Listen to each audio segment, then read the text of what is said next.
Welcome to doctor Michael's music therapy channel.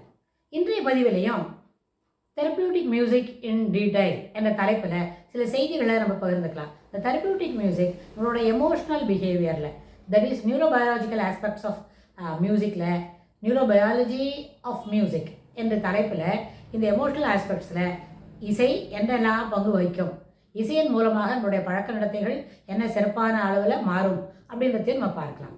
சென்ற பதிவில் பார்த்தோம் நியூரோபயாலஜி ஆஃப் மியூசிக்கில் என்னெல்லாம் செய்யும்னு.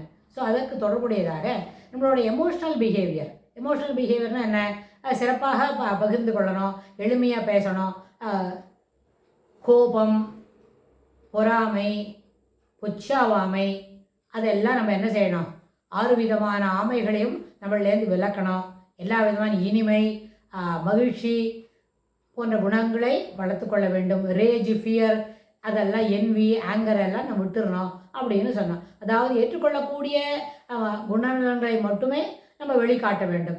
ஏற்றுக்கொள்வதற்கு இயலாது அப்படின்னு சொன்னால் அப்போது அது ஏன் நம்மளுக்கு கோபம் வருது, எதற்காக நம்ம பொறாமையெல்லாம் வெளிக்காட்டுறோம்னு சொன்னால் அங்கே காக்னிட்டிவ் எபிலிட்டிஸ் குறைவாக இருக்கிறது, புரிந்து கொள்ளக்கூடிய சாமர்த்தியம் குறைவாக இருக்கிறது. அதுக்கப்புறம் தன்னுக்கிட்ட இருக்கிற கான்ஃபிடன்ஸ், செல்ஃப் கான்ஃபிடன்ஸ் ஒன்று இருக்குமில்ல, தன்னம்பிக்கை அங்கே குறைவாக இருக்கும் பொழுது யாரை பார்த்தாலும் நமக்கு அப்போ என்ன வரும், அங்கே ஒரு பொறாமை தான் வரும். இப்போ ஒருத்தர் நல்லா படிக்கிறாங்கன்னு சொன்னால் என்ன காரணம், அவங்க நிறைய நேரம் செலவு பண்ணியிருப்பாங்க. இப்போ அது ஒன்று. இல்லைன்னா அவங்களுக்கு ஒரு படிச்சுக்கிட்டே வரும்போது புரியுமா இருக்கும், அது இல்லை. படிச்சுக்கிட்டே வரும்போது புரியறதுன்றது, நம்ம 100 பேர் இருந்தால் அதில் ஒரு ஆளுக்கு ஒரு நேரத்தில் தான் இருக்கும் எல்லா நேரம். பாக்கி 99 பேருக்கு நிறைய தடவை படித்தாதான் அது பாடம் மனசில் பதியும். அப்படி தான் ஈஸ்வர சிருஷ்டி, அப்படி தான் இருக்கும். எல்லாருமே ஏகசப்த கிராகியாக இருக்க முடியாது. ஒரு முறை படிக்கும் பொழுதே மனசில் நிற்கும் போல் இருக்கிறவங்க இருக்கவே சான்ஸ் இல்லை. அது 1000 பேரில் கூட ஒரு ஆள் தரமாட்டாங்க. அதுபோல் அதனால் அவங்க நிறைய நேரம் செலவழிச்சிருப்பாங்க படிக்கிறதுக்கு. அப்படின்ற அந்த கிளாரிட்டி ஆஃப் தாட் ப்ராசஸ் இருந்ததுன்னா, சிறப்பாக எண்ண ஓட்டங்களில் செயல்பாடு அது திறமையானதும் சரியானதாக இருந்தால் நம்மளுக்கு அங்கே என்வின்ற வார்த்தைக்கே இடம் இல்லை. ஏன் என்வின்ற வார்த்தை எப்போ வரும், கிளாரிட்டி ஆஃப் தாட் ப்ராசஸ் குறைவாக இருக்கணும், முதல் விஷயம். ரெண்டாவது தன்னம்பிக்கை, தன்னாலும் அதுபோல் முடியும் என்கின்ற நம்பிக்கை குறைவாக இருக்கிறதுனால தான் யாரோ ஒருத்தர் சிறப்பாக செய்யும்போது அவங்கள பார்த்து நம்மளுக்கு என்ன வருது, என்வி, அதாவது பொறாமை வருகின்றது. அப்படி இல்லை. இந்த புரிதலை வளர்த்து கொண்டா என்வின்ற வார்த்தையே நம்மள்ட இல்லை.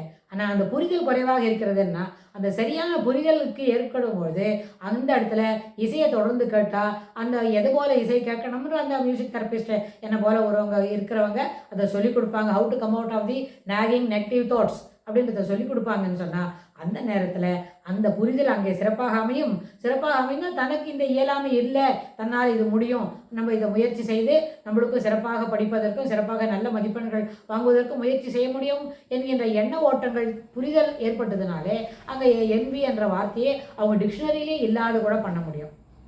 என்வின்றது என்ன, எல்லாம் தனக்கு ஓணும்னு நினைக்கிறாங்க. தனக்கு என்ன உண்டோ அது மட்டும் கிடைக்கின்ற அந்த சிறப்பை புரிஞ்சுனுட்டா அது மேலே அதில் என்ன இருக்காது, வேறு எந்த விதமான வார்த்தைகளுக்கும் அங்கே இடம் இல்லை. தனக்கு என்ன உண்டோ அது கிடைக்கும்ன்ற அந்த நம்பிக்கை வேணும். தன்னால் இது முடியும் என்ற நம்பிக்கை வேணும். இது வேறு அது வேறு தான். தனக்கு என்ன உண்டோ அது கிடைக்கும்னு சொன்னால் அசைக்க முடியாத நம்பிக்கை. அப்புறம் எவ்வளோ கஷ்டப்பட்டு கணக்கு போடணும், எவ்வளோ கஷ்டப்பட்டு சரித்திரம், ஜியாகிரஃபி, பூகோளம், அறிவியெல்லாம் படிக்கணும்னு சொன்னால் தன்னால் அது முடியும் அப்படின்ற அந்த நம்பிக்கை வேணும்.